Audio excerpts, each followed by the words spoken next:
قل اعوذ برب الفلق، کہہ دیجئے کہ میں پناہ مانگتا ہوں صبح کے رب کی، من شر ما خلق، ہر اس مخلوق کے شر سے جس کو اللہ نے پیدا کیا، ومن شر غاسق اذا وقب، اور اندھیری رات کے شر سے جب وہ چھا جائے، ومن شر النفاثات فی العقد، اور ان جانوں کے شر سے جو پھونکنے مارنے والی ہیں گروہ میں، ومن شر حاسد اذا حسد، اور حسد کرنے والے کے شر سے جب وہ حسد کرنے لگے۔ نبی اکرم صلی اللہ علیہ وسلم پر جادو ہوا، بخاری شریف میں موجود ہے، اور اس کے اثر کے زائل کرنے کے لیے اس موقع پر اللہ تبارک و تعالیٰ نے ان دو صورتوں کو نازل فرمایا۔ ان میں یہ پہلی صورت ہے جس کا میں نے ترجمہ عرض کیا، سورہ فلق، اور دوسری سورہ ناس ہے۔ قل اعوذ برب الناس، کہہ دیجئے میں پناہ چاہتا ہوں لوگوں کے رب کی، ملک الناس، لوگوں کے بادشاہ کی، الہ الناس، لوگوں کے الہ کی، من شر الوسواس الخناس، وسوسہ ڈالنے والے خناس کے شر سے، الذی یوسوس فی صدور الناس، جو لوگوں کے دلوں میں وسوسہ ڈالتا ہے، من الجنۃ والناس، وہ جنوں میں سے ہو یا انسانوں میں سے۔ اس میں دو تین باتوں کی طرف آپ حضرات کو متوجہ کرنا چاہوں گا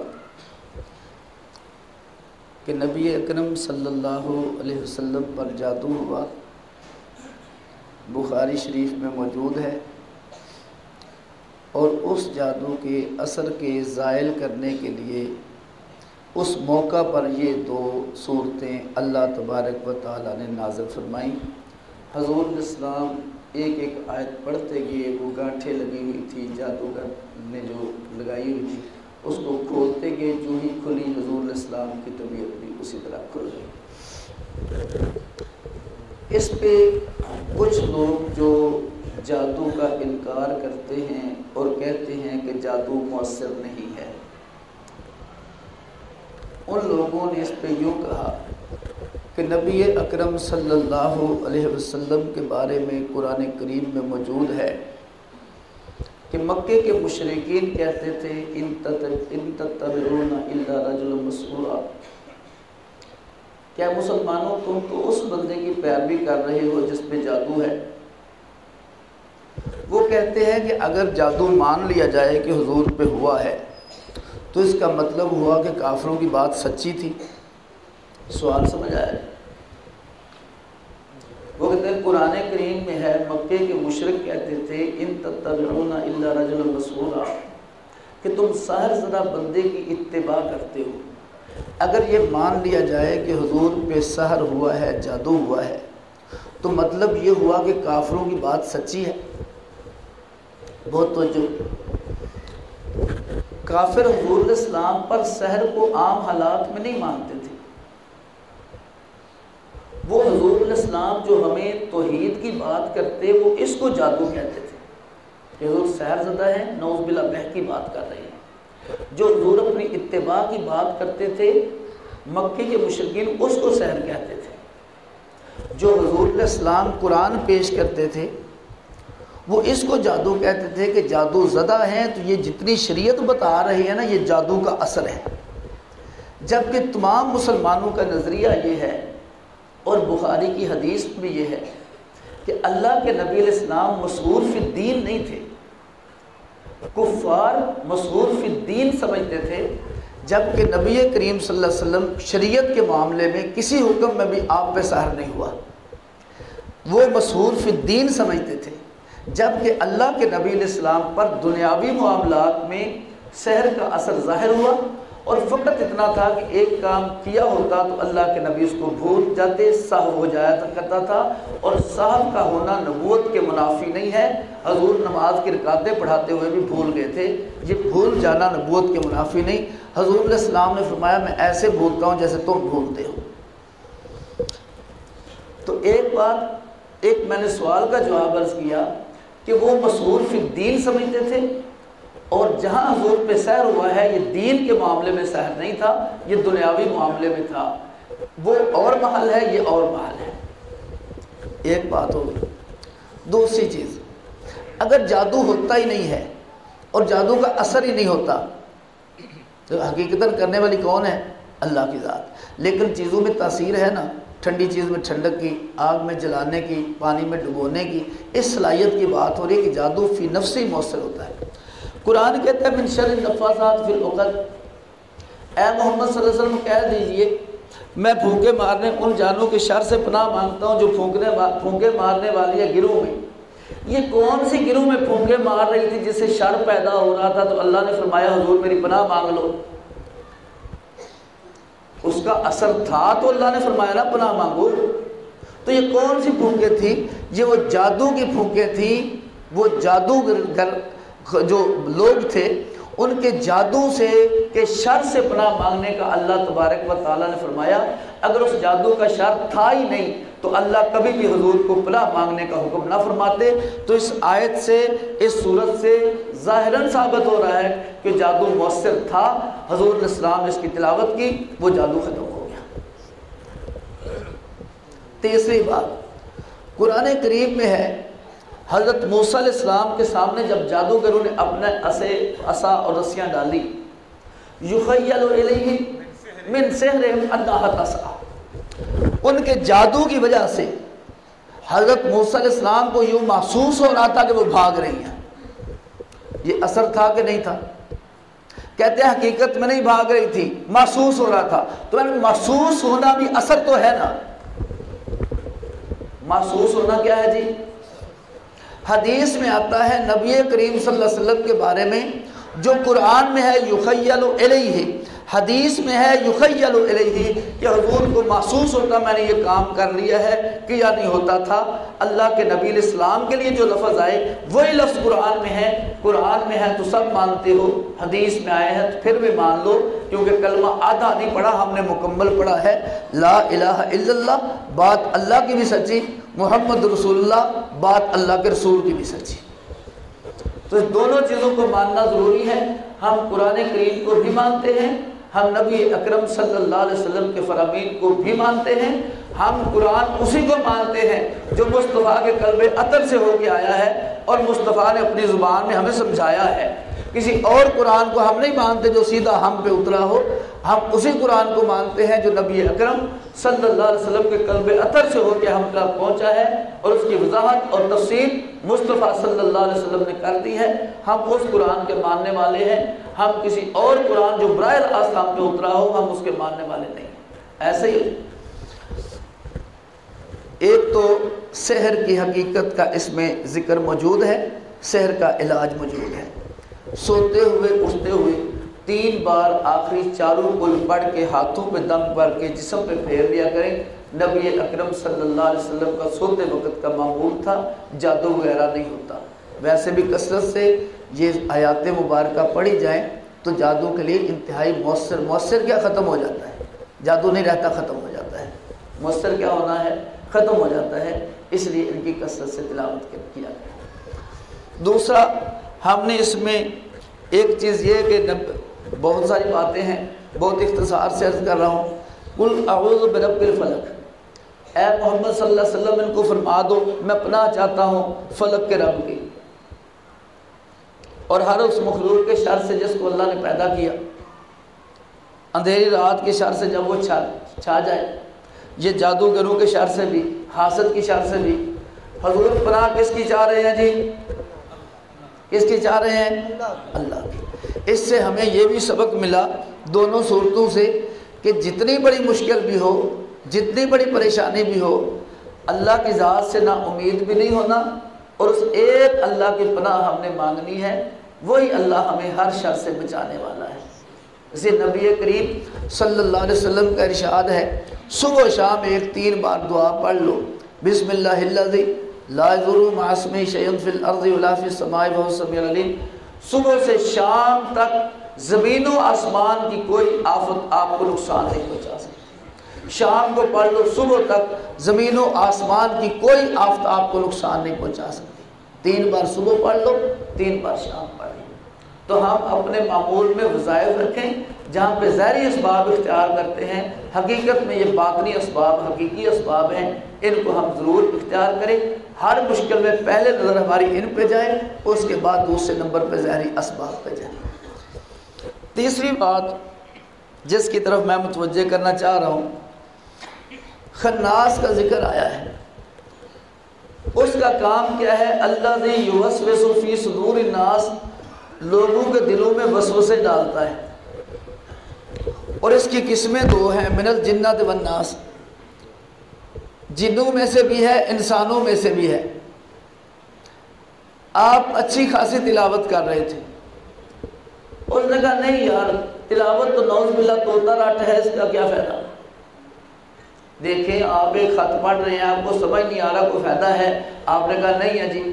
اب یہ وسوسہ ڈال کے اس نے آپ کو تلاوت جیسے عظیم عمل سے محروم کر دیا، جس کے بارے میں ابراہیم علیہ السلام کی دعا تھی، ربنا وابعث فیہم رسول منہم یتلو علیہم آیاتک۔ پہلا کام تیری آیتوں کی تلاوت کرے۔ پہلا کام کیا تھا جی؟ تلاوت۔ دوسرا تھا سیکھنا سکھانا، تیسرا عمل کرنا تھا۔ پہلا کام آیتوں کی تلاوت کرنا تھا، اس نے تلاوت سے آپ کو محروم کر دیا۔ آپ نے عمل نہیں کیا، آپ تفسیر پڑھ رہے ہیں، کوئی کمی آپ نے دیکھی، بندہ کہتا ہے آپ کے پڑھنے کا کیا فائدہ جی؟ آپ جب عمل ہی نہیں کر رہے چھوڑ دیں، یہ وسوسہ ڈالتا ہے اس میں۔ الذی یوسوس فی صدور الناس من الجنۃ والناس، لوگوں میں سے بھی ہوں گے، شیاطین میں سے بھی ہوں گے۔ شیاطین دل میں وسوسہ ڈالیں گے جنات، اور یہ جو خناس ہے انسانوں میں سے یہ بھی وسوسہ ڈالے گا۔ قرآن کریم کی تلاوت دن میں ہم کتنی بار کرتے ہیں جی؟ عام بندہ کاروباری آدمی ایک بار نا، ہمارے قرآن کرام کو یہ سعادت حاصل ہے، سارا دن نہیں کرتے ہیں، باقی تو ہم ایک دن ایک بار ہی کرتے ہیں، ایک بار کرتے ہیں۔ اگر آج کوئی کہے کہ قرآن بدل گیا، کوئی بچہ ہمارا اس کے کافر ہونے میں شک کرے گا؟ کیوں؟ ایک دفعہ پڑھتے ہیں، لیکن پھر بھی ہمیں یقین ہے کہ قرآن تبدیل نہیں ہو سکتا۔ نماز کتنی بار پڑھتے ہیں؟ قرآن کی تلاوت فرض ہے، اگر کس دن ناغہ ہو جائے تو گناہ گار ہوں گے۔ 5 وقت میں سے 1 وقت کی نماز چھوٹ جائے تو گناہ گار ہوں گے۔ جو کہے 5 وقت کی جو تم نماز پڑھتے ہو یہ بدل گئی تھی، تو جو کہتا ہے قرآن بدل گیا وہ بھی خناس تھا، جو کہتا ہے نماز بدل گئی یہ بھی کیا ہے؟ اس نے بھی وسوسہ ڈالا قرآن کے بارے میں، اس نے وسوسہ ڈالا نماز کے بارے میں، اس نے بھی شریعت سے محروم کیا، اس نے بھی شریعت سے محروم کیا۔ اس لیے اس وقت پوری دنیا کا باطل کوئی نیا شریعت پیش نہیں کر سکتا اس شریعت کے بارے میں، فقط وسوسہ ڈالتا ہے تاکہ جو ہمارے اندر جذبہ ہے عمل کا وہ مات پڑ جائے، اس سے ہم ڈھیلے پڑ جائیں، اور اس سے ہمارا شوق کم ہو جائے گا اور شک پڑ جائے گا۔ یہ تشکیق کی محنت کرتے ہیں، تحقیق کی محنت نہیں کرتے۔ نام تحقیق کا ہوتا ہے، حقیقت میں تشکیق ہوتی ہے، شک پیدا کرنا ہوتا ہے۔ جب کسی چیز کے بارے میں شک پیدا ہو جائے، بندہ اس پہ اس طرح کی محنت نہیں کرتا اور اس طرح کی جان ماری نہیں کرتا۔ اس لیے یہ تشکیق کے فتنے ہیں، ان سے بھی بچا جائے، وسوسے ڈالنے والوں سے بچا جائے، ہر اعتبار سے، چاہے وہ انسانوں میں سے ہو اس سے بھی بچا جائے، جنات میں سے ہو اس سے بھی بچا جائے، شیاطین سے ہر صورت میں بچنا ضروری ہے، انسانی شکل میں ہوں یا جنات کی شکل میں، دونوں صورتوں میں ان سے بچنا ضروری ہے۔ اب ایک اور جگہ پہ ہے تھوڑا سا، میں اس پہ بھی عرض کر دوں۔ سورہ قصص کی آخری آیت ہے، وَمَا كُنْتَ تَرْجُو أَن يُلْقَىٰ إِلَيْكَ الْكِتَابُ، حضور علیہ السلام کو خطاب ہے کہ آپ کو یہ توقع نہ تھی کہ آپ کی طرف قرآن کریم کو نازل کیا جائے گا، إِلَّا رَحْمَةً مِّن رَبِّكَ، ہاں آپ کے رب کی طرف سے یہ رحمت ہے کہ اللہ نے آپ پہ قرآن کریم اتار دیا ہے۔ فلا تکونن ظہیرا للکافرین، ہرگز آپ کافروں کے مددگار ہلکے سے معاون بھی نہ بنے، کسی کام میں ہلکا سا بھی کافروں کا ساتھ نہ دیں، ان کے مددگار نہ بنے۔ ولا یصدنک عن آیات اللہ بعد اذ انزلت الیک، اور ہرگز نہ روکیں آپ کو اللہ کی آیات سے بعد اس کے کہ وہ آپ کی طرف اتر چکی ہیں۔ احکام الہی مراد ہیں کہ ان سے آپ کو یہ نہ روک پائیں، دین اور شریعت سے نہ روک پائیں۔ وَدْعُ إِلَىٰ رَبِّكَ، اپنے رب کی طرف آپ دعوت دیں۔ وَلَا تَكُونَنَّ مِنَ الْمُشْرِكِينَ، اور ہرگز آپ مشرکین میں سے نہ ہوں، یعنی مشرکین کو بھی آپ نے شریعت کی طرف بلانا ہے، ان کے ساتھ بھی آپ نے تعاون نہیں کرنا۔ وَلَا تَدْعُ مَعَ اللَّهِ إِلَٰهًا آخَرَ، اور اللہ کے ساتھ کسی دوسرے معبود کو آپ نہ پکاریں۔ لا الہ الا ہو، اس اللہ کے علاوہ کوئی الہ نہیں۔ کل شیء ہالک الا وجہہ، ہر شے ہلاک ہونے والی ہے سوائے اللہ کی ذات کے۔ لہ الحکم، اسی کے لیے حکم ہے، یعنی حکومت اسی کی ہے۔ وإلیہ ترجعون، اور اسی کی طرف تمہیں لٹایا جائے گا۔ بہت توجہ، ایک بندے نے مجھے کہا، بزرگ تھے، عالم تھے، قرآن کریم کی تفسیر سے انہیں بڑا خوب شغف تھا، شوق تھا۔ انہوں نے کہا عبداللہ صاحب، اگر ہم قرآن کریم کو سمجھے نا تو جگہ ہماری دو ہی بنتی ہیں، یا جیل یا قبر، دو ہی جگہ بنتی ہیں، یا جیل یا قبر، تیسری کوئی جگہ نہیں ہے۔ سچی بات ہے، قرآن کریم نبی کریم صلی اللہ علیہ وسلم پر اترا۔ ہم صحابہ کے واقعات بڑے شوق سے پڑھتے ہیں کہ صحابہ نے بڑی قربانیاں دی، ہمیں فخر ہے نا، لیکن کوئی آیت ایک بھی ایسی تھی جو صحابہ کو حضور نے سمجھائی نہ ہو، صحابہ نے سمجھی نہ ہو، صحابہ نے سنی نہ ہو۔ آپ لوگوں کی تو بہت بڑی خوش قسمتی ہے کہ آپ قرآن کریم کو سن رہے ہیں، سمجھ رہے ہیں۔ 50 سالہ مسلمان باشرہ مذہبی گھرانے میں پیدا ہونے والا، اس نے آج تک کانوں سے قرآن کا ترجمہ نہیں سنا۔ افسوس کی بات نہیں کہ اللہ کے پیغام کو ہم نے کانوں سے ہی نہیں سنا، ہم نے عمل کیا کرنا ہے، ہم نے اس کی اشاعت کیا کرنی ہے، ہم نے اس کا تحفظ کیا کرنا ہے، ہم نے کانوں سے ہی نہیں سنا، تو اگلی منزلیں ہم کیسے طے کریں گے؟ ہم نے تو آج تک کانوں سے نہیں سنا۔ ہم 2000 روپیہ ٹیوشن دیتے ہیں، رکشہ لگوا کے بچے کو دیتے ہیں، روزانہ جاؤ پڑھ کے آؤ، تو ہم اپنے بچے کو رکشہ کو حق دیں، صبح سواری پہ آئے ترجمہ پڑھ کے جائے، تفسیر پڑھ کے جائے۔ میٹرک ہمارا بچہ کرے، اس کو قرآن کریم کی تفسیر آتی ہو، 8ویں تک پہنچے، اس کو قرآن کریم کی تفسیر آتی ہو۔ اگر ساری زندگی دین سے کٹ جائے تو آپ ہم سے پوچھیں، ہم اپنے بچے کو خوراک نہیں دے رہے، جس چیز کی ضرورت ہے ہم وہ چیز نہیں دے رہے، ہماری اولاد دین سے محروم ہو رہی ہیں۔ بہت توجہ فرمائیں، اس لیے ہم میں کمزوریاں آتی ہیں، ہماری پیچھے بہک رہی ہیں، ارتھ نہیں لگا ہوا، ہم ایسے گھوم رہے ہیں جیسے بے لگام ہوتے ہیں۔ کوئی کتاب ملی ہم نے کبھی پڑھ لی، کبھی چھوڑ دی، بالترتیب ہم نے قرآن کریم کو نہیں سمجھا۔ بہت توجہ فرمائیں، نبی کریم صلی اللہ علیہ وسلم کو اللہ تبارک و تعالیٰ نے فرمایا کہ آپ کو یہ توقع نہیں تھی کہ آپ کی طرف قرآن کریم نازل ہوگا۔ ہاں، آپ کے رب کی طرف سے رحمت ہے کہ نازل ہوا ہے، آپ کو اس سے پہلے توقع نہیں تھی۔ تو نبی کریم صلی اللہ علیہ وسلم کو پہلے اس بات کا علم نہیں تھا، لیکن اللہ تبارک و تعالیٰ نے قرآن کریم حضور علیہ السلام پر نازل کر دیا۔ اللہ نے اس سے پہلے اطلاع نہیں فرمائی تھی حضور علیہ السلام کو، قرآن نازل ہو گیا۔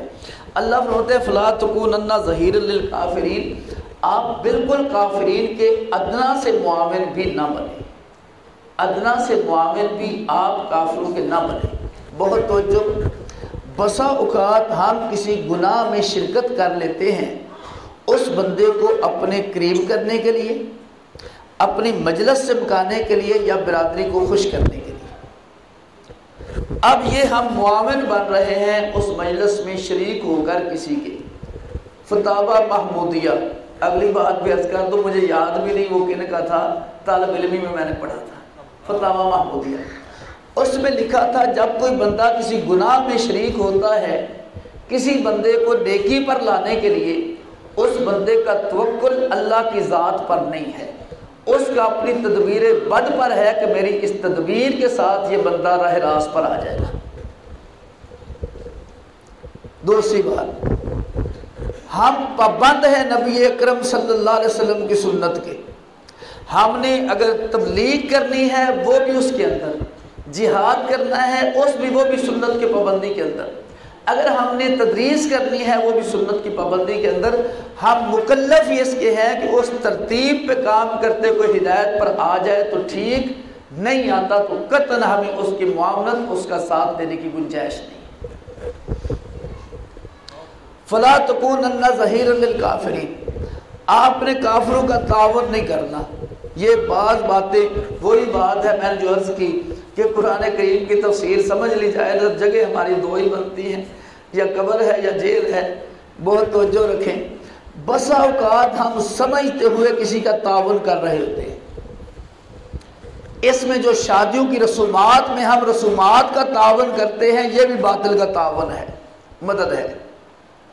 جو بدعات میں ہم بدعات میں شرکت کر رہے ہوتے ہیں یہ بھی تعاون ہے۔ مجھے دیکھ کے کہیں گے کہ عبداللہ عابد نے ہاتھ اٹھائے ہیں، مولوی ہے یار، اگر جائز نہ ہوتا تو کیوں اٹھاتا، اور اگر اتنا گناہ ہوتا تو کیوں اٹھاتا؟ میں نے تعاون کیا ہے کہ مجھے دیکھ کر 10 بندے اور انہوں نے وہی عمل شروع کر دیا جو میں نے کیا تھا، یہ بھی میں نے تعاون کیا ہے۔ ہمارے پاس 4 آنے ہوتے ہیں، فلاں بندے آ گیا ملنگ سب کڑے پہن کر، جی یہ فلاں جگہ سے لوگ آئے ہیں، ڈاچیاں لی ہوئی ہیں، ساتھ گدھے شدھے لیے ہوئے ہیں، چلو یار 50 روپے دے دے کوئی بات نہیں، آئے ہیں۔ یہ آپ نے کس چیز کا تعاون کیا ہے؟ شرک کا، غلط چیز کا، غلط بندے کی حوصلہ افزائی کی ہے۔ اس لیے ہم کسی صورت میں کسی شکل میں کسی کفر کا ساتھ نہیں دیں گے، کسی کے ہم پیالہ ہم نوالا نہیں بنیں گے، کسی کی ہم ادنا سی بھی تائید نہیں کریں گے۔ جس عمل سے ہماری تائید ہوتی ہو ہمارے ذمہ لازم ہے اس مجلس کو چھوڑ کر ہم چلے جائیں۔ ہم پابند خود شریعت پر چلنے کے ہیں، خود چھوڑ کر دوسروں کو چلانے کے نہیں۔ یہ ہندو مت ہے، ہندو مت کا بنیادی اصول ہے کہ ہندو کا مولوی شریعت کا پابند نہیں ہوتا، ان کی قوم شریعت کی پابند ہوتی ہے۔ اسلام یہ ہے مولوی بھی پابند ہے، عام بندہ بھی پابند ہے۔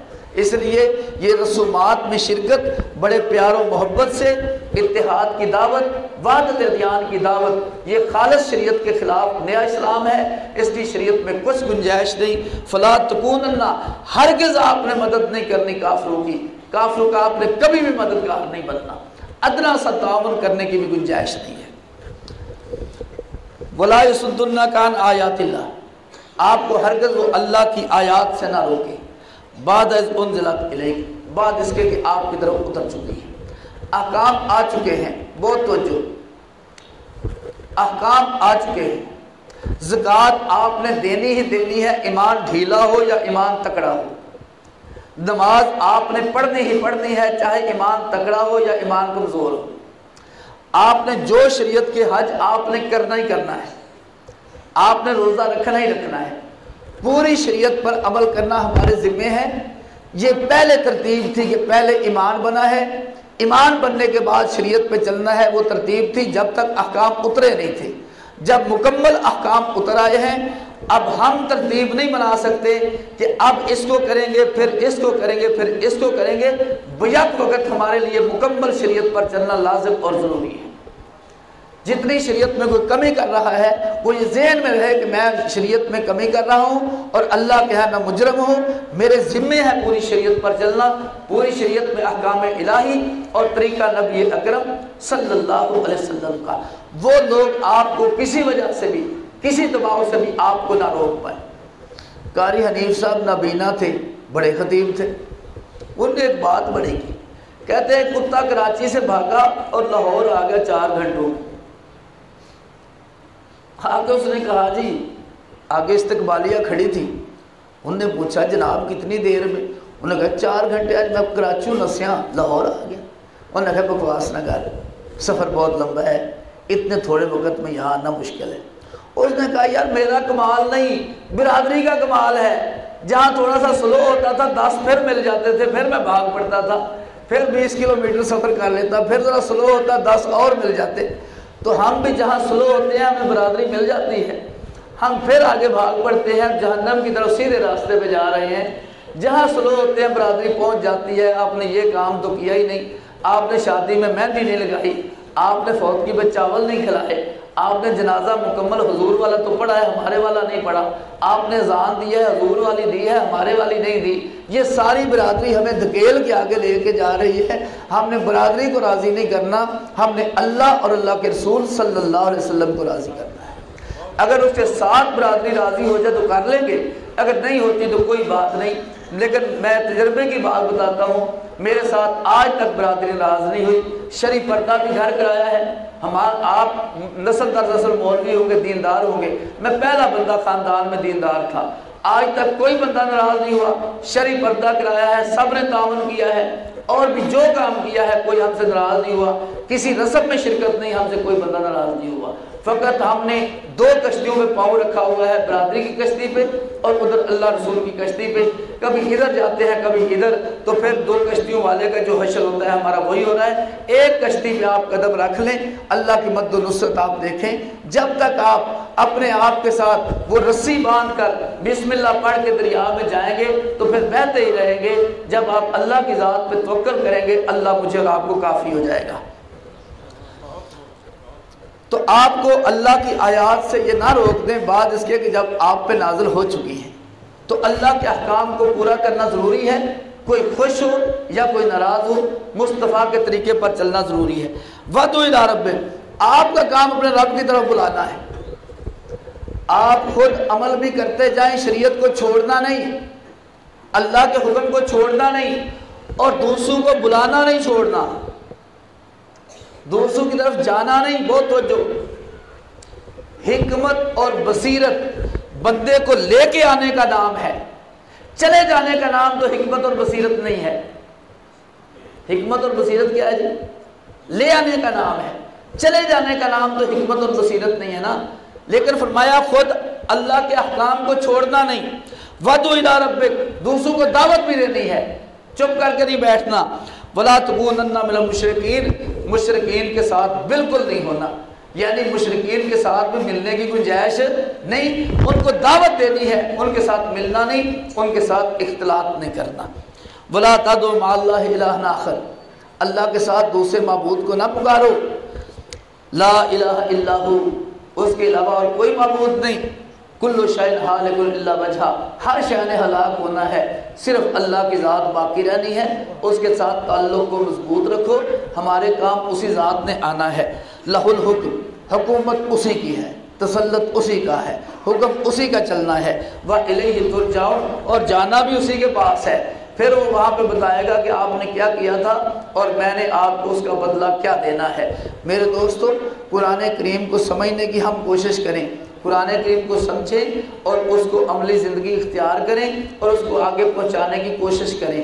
ہم لوگ بڑے کمزور ہیں اور کمزوری ہماری آ جا کے شریعت پہ ہی ٹھہرتی ہے، باقی کسی کام میں کمزور نہیں، شادی میں کمزور نہیں، ہم رسومات میں کمزور نہیں، زکوٰۃ کے وقت کمزور ہیں، عشر کے وقت کمزور ہیں، بیٹی کو حق دینے کے وقت کمزور ہیں، شریعت پر چلنے کے وقت ہم کمزور ہیں، اپنی رسومات میں جتنا فضول خرچ ہو جائے اس پہ ہم کمزور نہیں ہیں۔ بہت توجہ، ایک انتہائی اہم بات، زکوٰۃ اللہ نے فرض کی ہے، پہلے اللہ پیسے دیتا ہے پھر زکوٰۃ فرض کرتا ہے یا پہلے ہی فرض کر دیتا ہے؟ پیسے، پھر پیسوں کی بھی مقدار ہے، ایسے نہیں 20 روپے آپ کے پاس ہے تو زکوٰۃ دینی ہے آپ نے، پھر اس کا ایک وقت بھی ہے کہ اتنا وقت فضول آپ کے پاس پڑے ہوئے ہیں اب دینی ہے، اگر آپ کے استعمال میں ہے تو پھر نہیں۔ بہت توجہ، مسلک کی باتیں نہیں ہو رہی، یہ ہماری جو رسومات بد ہیں ان کی باتیں ہو رہی ہیں، مسلک کسی کی بات نہیں، رسومات بد کی بات ہے، بہت توجہ کریں۔ زکوٰۃ پر نصاب ہے، زکوٰۃ پہ وقت بھی ہے، زکوٰۃ پہ مالیت کی کوئی حد بندی ہے نا، اس کے بعد مخصوص حصہ ہے جو اللہ کی راہ میں دینا ہے، اس مخصوص حصے سے زیادہ دینے کی گنجائش لازم ہمارے ذمہ نہیں ہے۔ ہاں کرنا چاہتے ہیں تو کر لیں، کسی کا صدقہ نہیں کرنا چاہتے تو نہ کریں، لیکن بہت توجہ کریں۔ میں اور آپ اپنے ارد گرد دیکھیں، ہمارے زکوٰۃ دینے والے لوگ تھوڑے نہیں، عشر دینے والے لوگ ہمارے تھوڑے نہیں، بیٹی بہن کو حق دینے والے آپ کے سرائکی لوگوں میں کچھ رواج ہے، ہمارے پنجابیوں میں تو بالکل رواج نہیں ہے، وہاں پہ بھی حق دینے والے بہت کم ہیں۔ لیکن جب کوئی بندہ ہمارے یہاں فوت ہو جاتا ہے تو ہم تیسرے دن جو دیگے پکاتے ہیں، آپ پورا زور لگا کے روک لیں، کوئی رکے گا جی؟ کوئی رکے گا؟ نہیں رکے گا۔ اب وہ کیوں نہیں رکتا؟ بہت توجہ، وہ رکتا کیوں نہیں ہے؟ وہ روک نہیں رہا۔ زکوٰۃ پہ آپ قرآن کی آیتیں پڑھتے ہیں، دیتا نہیں۔ عشر پہ آپ قرآن پڑھتے ہیں، نہیں دیتا۔ آپ حدیث رسول پڑھتے ہیں، نہیں دیتا۔ وعیدیں سناتے ہیں جہنم کی، وہ نہیں دیتا۔ لیکن آپ روکتے ہیں کہ نہ کرو، لیکن وہ ضرور دیتا ہے۔ وجہ کیا ہے؟ نہیں باز آتا جی، زبردستی دیتا ہے۔ جلسے پہ ہم کہیں ایک دیگ پکا دو، یار دیکھتے ہیں، میں 500 بھیج رہا ہوں، میں 200 بھیج رہا ہوں، اور اس موقع پہ ہم کہیں یار جانے دو، نہیں 20 دے کے تو پکانی پڑیں گی جی، لوگ بہت سارے آئیں گے، مناسب نہیں ہے، اللہ کے لیے اصالِ ثواب ہی کرنا ہے نا، غریب غربا کھائے گا۔ اب یہ ہمارا المیہ ہے کہ ہم جو چیز فرض تھی وہ ہمارے قرآن سے دور ہونے کی وجہ سے دوسرے نمبر پہ چلی گئی، اور جو چیز نفل تھی بغیر پابندی کے وہ پہلے نمبر پہ آ گئی۔ اس کا نقصان کیا ہوا؟ بہت تو جو شروع کہاں سے وہ بیان کرتا ہوں۔ نقصان یہ ہوا اس کا، ہمارے گاؤں کا ایک بندہ تھا، جوان، بڑا خوبصورت، غریب تھا، 2 بھائی تھے، ایک جیسے ہی تھے۔ کینسر ہوا یہاں سے، اس کی یہ جہت ختم ہو گئی اور وہ بیچارہ فوت ہو گیا۔ فوت ہونے سے کوئی آدھا گھنٹہ پہلے اس کو ملتان سے ایک فون آیا کہ یار اپنے بھائی کو لے کر ملتان آ جاؤ، اس کا علاج کرائیں۔ 17 روپے ملتان کا کرایہ تھا۔ اس کا بھائی رو پڑا، کہنے لگا اللہ کی قسم میرے پاس کرایہ نہیں ہے۔ میں نے ڈاکٹر کو کہا کوئی درد کا ٹیکہ لگاؤ، چلو درد میں کمی آ جائے، کچھ تو کرو یار، مقامی ڈاکٹر تھا، دیکھا تو نہیں جاتا بندہ ایسا۔ میں نے اسے دیکھا بھی نہیں کیونکہ مجھے پتا تھا میری برداشت نہیں ہے، میں دیکھ کے بہت ٹینشن میں ہوں گا۔ ڈاکٹر صاحب کو بھیجا، ٹیکہ لگایا درد کا، تھوڑی دیر بعد اعلان ہو گیا کہ فوت ہو گیا۔ دوسرے دن اس کے گھر سے مولوی صاحب 3 ٹرے فروٹ کے لے کے آ رہے تھے۔ کتنے ٹرے جی؟ کس چیز کے؟ فروٹ کے۔ جو سارے فروٹ کے دن دی ٹرے چوکی تھے۔ کتنے ٹرے جی؟ 3 ٹرے فروٹ کے مولوی صاحب لے کے آ رہے تھے، اور اللہ کی قسم گاؤں کے چودھری میرے آپ جیسے بندے کھاتے پیتے وہاں پر تبرک کھانے کے لیے بیٹھے ہوئے تھے، اور 3 دیگیں پکی ہوئی تھی۔ مفتیوں کو چھوڑیں، پڑھے لکھے بندوں کو چھوڑیں، ان پڑھ بندے بتائیں کھانا جائز تھا؟ اب یہ رسم بدل گئی نا، فرض پورا نہ کرو شرم نہیں آتی، واجب پورا نہ کرو شرم نہیں آتی، لیکن اگر 10 دیگیں نہ پکاؤ تو شرم آتی ہے، برادری شرم دلاتی ہے۔ جو کام آپ شرم کے لیے کریں گے اس پہ آپ کی فقط شرم ہی ختم ہو گئی، اللہ کے ہاں اس کا کوئی اجر و ثواب نہیں ہے، اور جو کام آپ اللہ کے لیے کریں گے اس میں اجر و ثواب ہوگا۔ اس پہ ایک بڑی اہم بات، جو اللہ کے لیے کرے گا وہ ترتیب نہیں چھوڑے گا، وہ پہلے فرض پورا کرے گا، پھر واجب پورا کرے گا، پھر سنت پوری کرے گا، پھر نفلی عبادت غیر متعین کیے کرے گا۔ ایسے ہی کرے گا جی۔ پہلے فرض، مغرب کی نماز، عشاء کی نماز پڑھ کے ایک صوفی صاحب نفل پڑھنے شروع کریں، فجر تک پڑھیں، عشاء کی انہوں نے نماز نہیں پڑھی، فجر بھی نہیں پڑھی، کوئی جنتی کہے گا؟ ہر بندہ کہے گا کہ صوفی بیوقوف ہے، فرض نماز اگر پڑھ لیتا عشاء اور فجر، نفل ایک بھی نہ پڑھتا تو اللہ کا یہ پسندیدہ شخص تھا، اس کو پوری رات کی عبادت کا اجر مل جاتا، لیکن اسے پوری رات ضائع کی ہے، اور وہی آگ اس پہ جل رہی ہے جو جلنی چاہیے تھی۔ ایک بندہ فرض ادا نہیں کر رہا، نفلی عبادت کی اتنی پابندی کرتا ہے، کیوں کرتا ہے؟ نفلی عبادت کو اتنا لازم سمجھتا ہے، کیوں سمجھتا ہے؟ بہت توجہ، اس کا بھی ایک چھوٹا سا حل ہے، وہ عرض کرتا ہوں۔ زکوٰۃ آپ کہاں دیتے ہیں جی؟ اکثر مستحقین کو۔ زکوٰۃ کس کو دیتے ہیں جی؟ اور ایک تو ہماری قوم کا یہ بھی ذہن ہے کہ ٹانگیں ٹوٹی ہوئی ہوں پھر ہی دینا ہے ہم نے، ہٹا کٹا لینا آ گیا۔ بھائی جو غریب ہو اس کو لگتی ہے چاہے ہٹا کٹا ہی ہو، آپ کہتے ہیں میں آنکھیں نکلوا کے آئے آپ سے 50 روپے لینے کے لیے، غریب آدمی جو ہے اس کو لگتی ہے چاہے اس کو ہٹا کٹا ہی کیوں نہ ہو، اس لیے آنکھیں شانکھیں نہ چیک کیا کریں۔ حضور نے کبھی کسی کا ڈیٹا چیک نہیں کیا تھا جو لینے کے لیے آتا تھا، 10 روپے دینے ہوتے ہیں 10 پوچھتے ہیں اس کی، ہم دیکھ لیتے ہیں تیری فلاں پشت میں بڑا طاقتور بندہ پیدا ہوا تھا، تجھے نہیں لگتے، بہت توجہ۔ نبی اکرم صلی اللہ علیہ وسلم تشریف فرما تھے، ایک جگہ سے تھوڑا سا دودھ آ گیا تھا، دودھ آ گیا پینے کے لیے۔ آپ علیہ السلام نے صحابہ کو فرمایا کہ دودھ پیو، حضرت ابو ہریرہ کو فرمایا کہ پلاؤ۔ دودھ بہت تھوڑا تھا، حضرت ابو ہریرہ دل میں سوچا حضور فرماتے پی لے، چلو میرا ایک کا تو گزارا ہوتا، اب پلانا ہے بنے گا کچھ نہیں، چلو پلاتے ہیں، آپ کا حکم ہے، پلانا شروع کیا، سب کو پلا دیا، دودھ ختم نہیں ہوا۔ آپ علیہ السلام نے فرمایا ابو ہریرہ دودھ پیو، پیا، فرمایا اور پیو، پھر پیا، فرمایا اور پیو، پھر پیا۔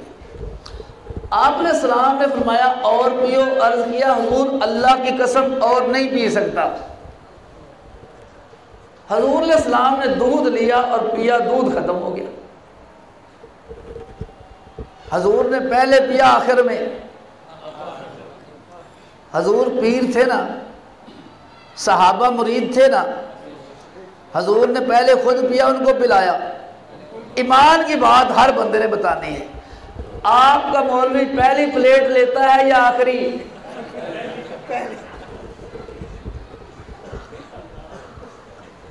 کون سی پلیٹ لیتا ہے جی؟ آپ بتائیں، حضور کی شریعت اور ہے، آپ کے مولوی کی شریعت اور ہے۔ اس سے آپ پہچان جائیں کہ اصلی کون ہے اور جعلی کون ہے۔ اصلی جعلی میں فرق کریں۔ رب کعبہ کی قسم، اہل و سنت والجماعت کا موقف ہی یہ ہے کہ ہم مصطفیٰ کی سنت پہ کسی بات کو ترجیح نہیں دیتے۔ حضور کی سنت کے مقابلے میں پوری دنیا کی کوئی چیز بنی ہوئی ایک موجود ہو تو اس کی ٹکا برابر اہمیت اور حیثیت نہیں ہے، نبی اکرم صلی اللہ علیہ وسلم کی سنت کی اہمیت ہے۔ اور وہ سنت جو مٹتی جا رہی ہو اس کو زندہ کرنے پر 100 شہید کا اجر ملتا ہے۔ اس لیے ہم یہ عزم کریں، ہم کسی رسم میں شرکت نہیں کریں گے، ہم اس وقت نبی اکرم صلی اللہ علیہ وسلم کی سنت پہ عمل کریں گے، اسی کا دفاع کریں گے، اسی کی اشاعت کریں گے۔ ہمارے ذریعے دنیا کے کسی باطل کو فائدہ نہیں پہنچنا چاہیے، ہمارے ذریعے مصطفیٰ کی سنت پھیلنی چاہیے۔ آخری پیغام سمجھیں، پچھلے دنوں بیمار ہوا بہت زیادہ، اللہ نے یوں ہی سمجھے دوبارہ جیسے زندگی کہہ دیتے ہیں دی، دوبارہ دی، کلمہ پڑھ لیا تھا، وصیت کر لی تھی، اللہ کا یہ بھی لاکھ لاکھ شکر ہے۔ اس میں نے ایک وصیت بھی لکھی تھی، وہ بھی اس کا خلاصہ بھی یہی تھا۔ بہت توجہ۔ حضور علیہ السلام دنیا میں تشریف لائے، مکے کے مشرکین نے امن کا ایک ایجنڈا پیش کیا۔ وہ ایجنڈا یہ تھا کہ کچھ شریعت آپ بھی لے لیتے ہیں، کچھ ہماری لے لیں، تو ملا کر ایک شریعت بنا لے، لڑائی ختم کر دیں، امن سے رہیں، خوش باش رہیں۔ پتہ چلا مشرکین کا پہلے دن سے یہ ایجنڈا ہے، مشرکین بھی نہ کہیں، جن کے پاس دین نہیں ہے، خرافات ہیں، ان کا پہلے دن سے ایجنڈا یہ ہے کہ ہم مل کے چلیں اور امن سے رہیں اور امن کو مقدم سمجھیں۔ لیکن اللہ نے سورہ کافرون نازل کر کے فرمایا نہیں، یہ پاکیزگی اور پلیتی اکٹھی نہیں ہو سکتی، ہمیں قتل قبول نہیں ہے، ہماری پاکیزہ شریعت علیحدہ رہے گی، تمہاری ناپاک شریعت علیحدہ رہے گی۔ کفر نا امید نہیں ہوتا، کفر بھی انڈے دے دیتا ہے، جو بڑے عرصے بعد ریت میں اگتے رہتے ہیں۔ یہ چلتے چلاتے اکبر بادشاہ کے دور میں یہی فتنہ اٹھا، بڑے بڑے ملا اتحاد کے نام پہ تقریریں کرنے والے، وحدت ادیان کی لعنت اپنے گلے میں ڈالنے والے، اس دور کے بھی اور آج کے دور کے بھی وحدت ادیان کی بات کرنے والے، وہ بڑے بڑے اٹھے، اکبر بادشاہ کو مشورہ دیا، اسلام کا 1000 سال مکمل ہو چکا، 1000 سال کے بعد دین بوسیدہ ہو جاتا ہے، اسلام نعوذ باللہ بوسیدہ ہو گیا، نئی شریعت کی ضرورت ہے، نئی شریعت کیا بنی؟ یہودیت سے مسئلے لے، عیسائیت سے لیے جائیں، ہندو مت سے لیے جائیں، بدھ مت سے لیے جائیں، اسلام سے لیے جائیں، ایک نیا اسلام تیار کیا جائے، اس پہ عمل کیا جائے، ساری دنیا کو پابند کیا جائے۔ اکبر کے دور میں یہ دین نافذ ہوا، پابندی لگ گئی نماز روزے حج اور زکوٰۃ پہ، کلمے پہ پابندی لگ گئی، ذات پہ پابندی لگ گئی، لا الہ الا اللہ اکبر خلیفۃ اللہ کا کلمہ چلا، لیکن مجدد جیسا صوفی منش آدمی اس سے نا امید نہیں ہوا، چمٹے رہے، لگے رہے، دین کی محنت کی اور لوگوں کو الہ کلمۃ اللہ کے لیے تیار کیا۔ اکبر کے بیٹے کو تیار کر کے اس دین کی پابندیاں ختم کرا دی، اسلام کی پابندیاں ختم کرا دی، اس دین کو مٹوار ختم کرا دیا، اور پھر اسی طرح اللہ کا دین اسلام چمکنے لگا، سارے لوگ اس پہ عمل کرنے لگے، لیکن پھر بھی انڈے دب گئے۔ سر سید احمد خان کی شکل میں، ان کے بعد فراہی اور اصلاحی کی شکل میں، آج کے دور میں جاوید احمد غامدی کی شکل میں، بہت اہم پیغام ہے، بہت توجہ طلب، میری بات کا خلاصہ سمجھے۔ اس وقت کفر نے دو باتیں طے کر لی ہے، دنیا میں ایک حکومت قائم ہوگی اور وہ قدرے ہو چکی ہے۔ ایک حکم پرائمری سکول تک، ہماری محلے کی دکان تک یہ بند کرنے کا چلتا ہے، پوری دنیا کے بند ہوتے ہیں، حکومت آرڈر ایک چل رہا ہے۔ دوسری چیز، پوری دنیا میں ایک دین چلے گا، دوسرا نہیں ہوگا۔ اس پہ جاوید احمد غامدی کام کر رہا ہے۔ اس نے کام کرتے ہوئے یوں کہا کہ عیسائی بھی جنتی ہے، یہودی بھی جنتی ہے، مسلمان بھی جنتی ہے۔ جب یہ تینوں جنتی ثابت ہوں گے تو کل کو یہ اعلان ہوگا، کچھ چیزیں عیسائیوں کی لو، کچھ یہودیوں کی لو، کچھ مسلمانوں کی لو، ایک شریعت بنا کر امن کے ساتھ رہو، اس پہ عمل کرو۔ میرے دوستو، اس وقت وحدت امت کے عنوان پہ جو بڑی بڑی کانفرنسیں ہوتی ہیں، ان کا جدہ وحدت ادیان ہے۔ جو اتحاد اور محبت کے نام پہ دروس ہوتے ہیں، بہت ساری جگہوں پہ ان کے پیچھے لوگوں کا ہاتھ ہے، چاہے سمجھے یا نہ سمجھے، جو وحدت ادیان کی محنت کرتے ہیں۔ آخری بات، تلفیق کے نام پہ یونیورسٹیوں میں کام ہو رہا ہے۔ تلفیق کیا ہے؟ ایک مذہب حنفی کا عمل کرنے والا مشکل پیش آئے شافی پہ عمل کر لے، شافی والا مالکی پہ کر لے، مالکی والا حنبلی پہ کر لے۔ بڑے پروفیسر سکالر منہ سوار کے کہتے ہیں ہاں جی کوئی حرج نہیں ہے، ہاں تلفیق ہو جانی چاہیے، مشکل کو حل کرنا چاہیے، جدید دور کے تقاضے ہیں۔ میرے دوستو، بندہ جدید ہو یا قدیم، شریعت ہمارا تقاضا ہے، ہمارے کوئی تقاضے نہیں کہ ہم شریعت کو تبدیل کریں۔ شریعت ہماری ضرورت ہے، ہم شریعت کی ضرورت نہیں۔ جو چلے گا وہ پائے گا، جو نہیں چلے گا دنیا آخرت میں رسوا ہوگا۔ اللہ کے نبی کا ارشاد ہے، ایک جماعت ہمیشہ حق پہ قائم رہے گی، ان کو کوئی رسوا کرنے والا رسوا نہیں کر سکے گا، اللہ قیامت تک اس کو غالب رکھے گا۔ اس لیے دل چھوٹا کرنے کی بھی ضرورت نہیں ہے اور غافل بیٹھنے کی بھی ضرورت نہیں ہے۔ یہ تلفیق بین المذاہب یونیورسٹیوں میں اس بحث کو چلا کر، میڈیا پہ لا کر، نام نہاد اسکالروں کو بٹھا کر آگے تلفیق بین الادیان کی راہ ہموار کی جا رہی ہے۔ آج مذاہب ایک قسم کے تیار کیے جائیں گے، کل کو ادیان ایک قسم کے تیار ہوں گے، جس میں یہودیت بھی ہوگی، عیسائیت بھی ہوگی، اسلام بھی ہوگا۔ ہمیں تلفیق بین المذاہب بھی قبول نہیں ہے اور ہمیں تلفیق بین الادیان بھی قبول نہیں ہے۔ جیسے رب نے قبول نہیں کیا تھا، مصطفیٰ نے قبول نہیں کیا، مجدد نے قبول نہیں کیا، آج ہم بھی اس سے برات کا اعلان کرتے ہیں۔ قطعاً قیامت تک کوئی مسلمان بچہ اس کو قبول نہیں کرے گا۔ ان الدین عند اللہ الاسلام، رب کے ہاں فقط اسلام قابل قبول ہے، اسلام کے علاوہ کوئی چیز قابل قبول نہیں ہے۔ اور یہ بات ساری دنیا میں کفر کی ذریت یاد رکھے۔ صدیق اکبر کے جانشین ہیں، جب تک دنیا میں جان ہے، مصطفیٰ کے ایک مستحب پہ بھی آنچ نہیں آنے دے گے۔ اور یہ کوئی ہمارا کمال نہیں، اگر رب نے ہمیں اس کے لیے قبول کر لیا، اپنے لیے سعادت سمجھتے ہیں، مرتے دم تک وحدت ادیان کی سب سے بڑی دیوار بن کے انشاءاللہ ٹکرائیں گے۔ آنے واحد میں شہادت نصیب ہو گئی، اس سے بڑا ہمارے لیے اور کوئی اعزاز ہی نہیں ہے۔ اللہ عمل کی توفیق عطا فرمائے۔ وآخر دعوانا ان الحمدللہ رب العالمین۔